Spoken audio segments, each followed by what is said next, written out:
Luke, thank you so much for taking the time. Beat Stars turned Congratulations on the film. I know it's called Weekend in Taipei, but I could have spent a whole week. You know what I mean? I could have used all 7 days on this one. It was a great movie. Congrats. Oh, thank you so much. Yeah, weekend. Yeah, it was 3 months actually.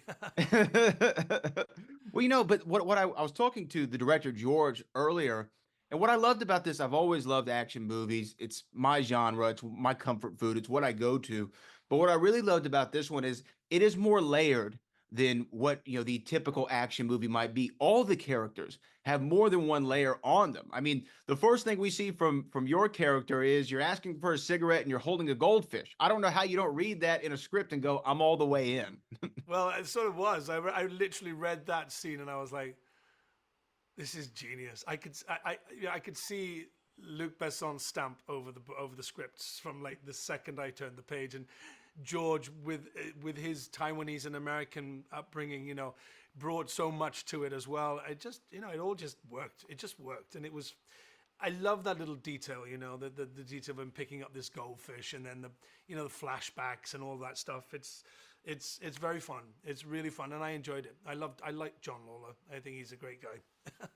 No, I mean, and to me, again, when you have an action movie, which look, the genre is well established. They're the beats that you have to go through, or we as the audience want to go through when watching an action film.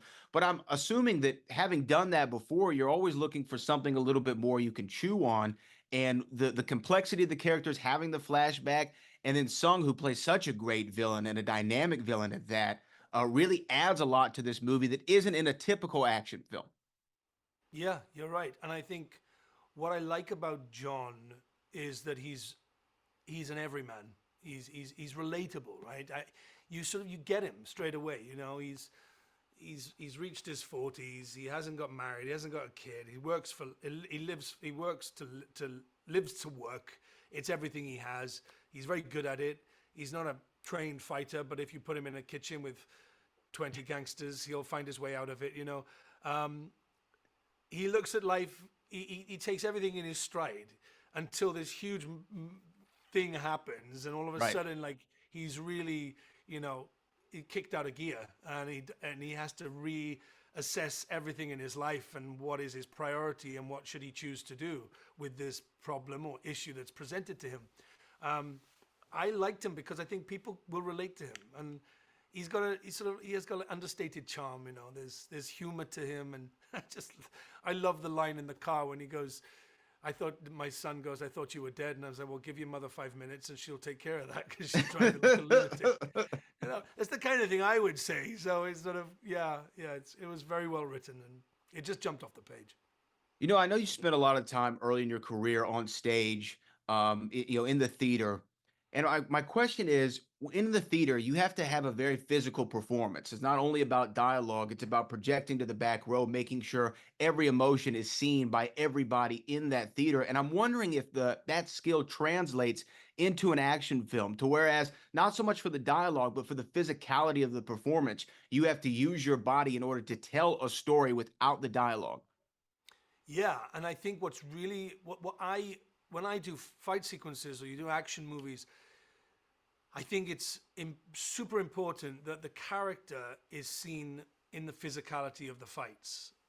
I think because you don't stop being yourself when you have to fight someone or survive something. You are more yourself than any other time in your life, probably.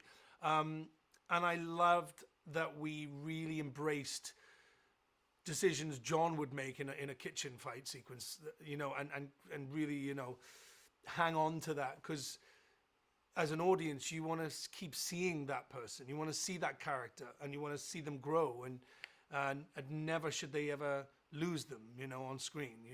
That's how I feel about it.